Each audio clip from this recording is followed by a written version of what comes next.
안녕하세요. 오늘은 조금 무거운 주제지만 꼭 한 번은 짚고 넘어가야 할 이야기. 바로 상가 투자로 망한 사람들. 이들에 관한 실제 사례들을 소개해드리려고 합니다.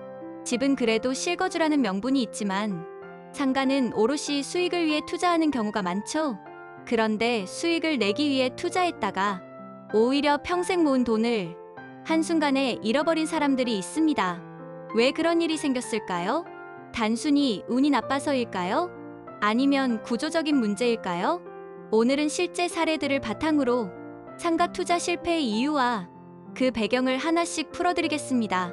첫 번째 사례는 신도시 상가 분양 광고에 혹한 투자자 A씨 이야기입니다.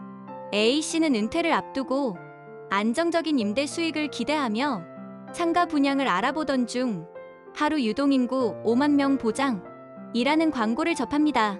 광고 속에는 젊은 가족들이 줄 서서 입주하는 신도시 모습, 그리고 스타벅스와 대형 프랜차이즈 입점을 연상시키는 세련된 이미지들이 가득했죠. A씨는 고민 끝에 10억 가까운 은퇴 자금을 털어 이곳에 좋은 입지의 상가를 분양받습니다. 하지만 현실은 달랐습니다. 입주가 예상보다 늦어졌고 상가 건물은 지나치게 많이 지어졌습니다. 분양 당시 약속했던 유명 프랜차이즈는 결국 들어오지 않았고 공실은 길어졌습니다.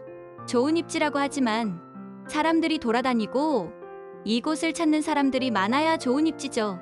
사거리 한복판이지만 걸어다니는 사람들이 없는 곳이 좋은 입지일까요?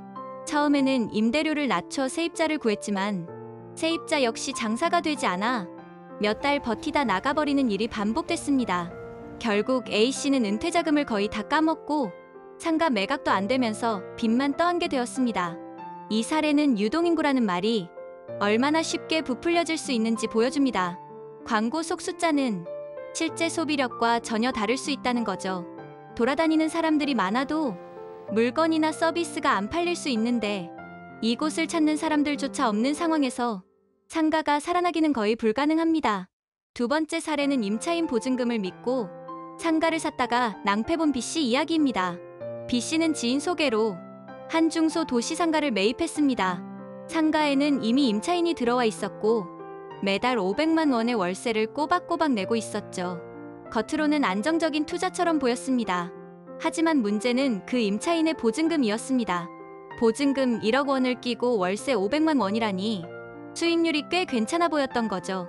B씨는 안심하고 투자했지만 몇 달 뒤 임차인이 갑자기 폐업해버렸습니다. 그리고 남은 보증금도 당장 돌려줄 형편이 안 되었기에 B씨는 버티기 시작했습니다. 하지만 결국에는 B씨는 보증금을 돌려주고 새로운 세입자를 찾아야 했는데요. 하지만 그 지역 상권은 이미 침체기에 들어서 있었습니다. 새로운 세입자를 구하지 못하면서 월세 수입은 끊기고 대출이자는 계속 나가게 되었죠.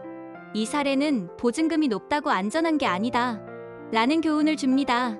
보증금은 오히려 임차인이 버티다 나갈 때 큰 부담으로 돌아올 수 있다는 점 꼭 기억하셔야 합니다. 결국 내 주머니에서 나가야 하거든요. 다음 세입자가 바로 들어온다면 문제가 없지만 다음 세입자가 안 들어온다? 결국 내 주머니에서 보증금이 나가야 하는 상황입니다.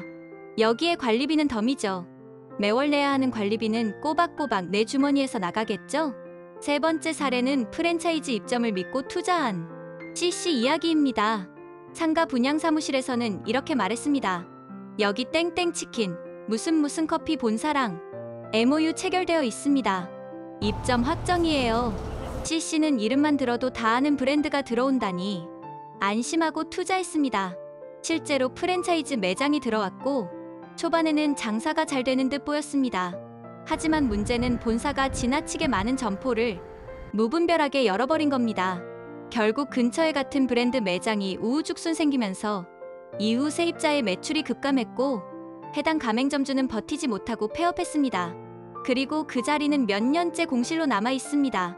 그 정도 프랜차이즈가 아니라면 해당 위치의 점포에 그 돈을 내고 들어올 만한 세입자가 없었던 것이죠. 이 사례는 브랜드라는 이름이 투자 안정성을 보장하지 않는다는 것을 보여줍니다.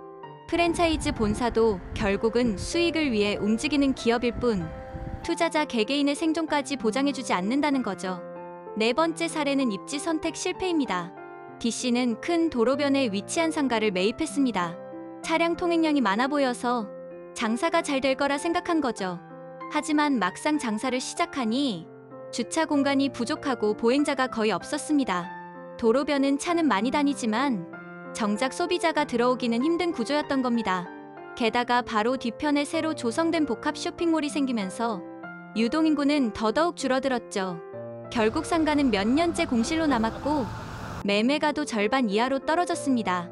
아니, 좋은 입지라고 해서 선택했는데 라는 생각을 가진 투자자도 많을 것입니다. 하지만 진짜 좋은 곳인지는 일단 점포가 열려봐야 알 수 있죠. 사람들이 이곳을 찾아오는지 봐야 알 수 있는 것입니다. 이 사례는 유동인구뿐 아니라 소비 동선을 제대로 봐야 한다는 점을 보여줍니다. 사람들이 실제로 지갑을 열고 머무르는 공간인지 단순히 지나가는 공간인지를 구분해야 한다는 거죠. 지하철 앞 공간은 어마어마한 사람들이 이동합니다. 하지만 대부분 그저 스쳐 지나갈 뿐이죠. 이러한 곳에 어울리는 점포를 열어야 하는데 그것이 쉽지 않는 것이 현실입니다. 이제 사례들을 정리해 보겠습니다. 이들의 공통점은 크게 세 가지로 요약할 수 있습니다. 과도하게 장밋빛 전망만 본다는 것이죠.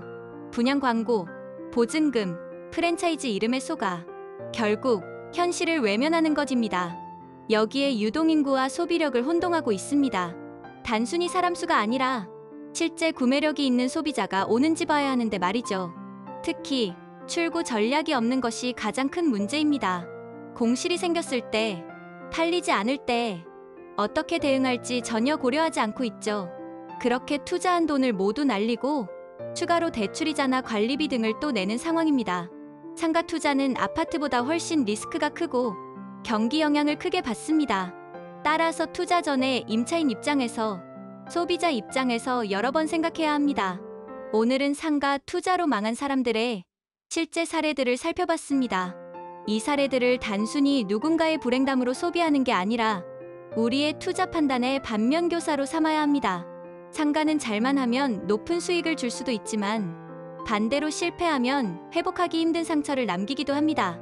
남들이 다 투자하니까, 광고에 그렇게 나오니까, 유명 브랜드가 들어온다니까, 이런 이유로 투자했다가는 큰 후회를 남길 수 있습니다. 앞으로 상가 투자를 고민하시는 분들이 있다면 오늘 이야기들이 작은 경고등이 되길 바랍니다. 저는 다음 시간에도 여러분께 도움이 되는 부동산 이야기로 찾아뵙겠습니다. 시청해주셔서 감사합니다. 자주 방문해주세요.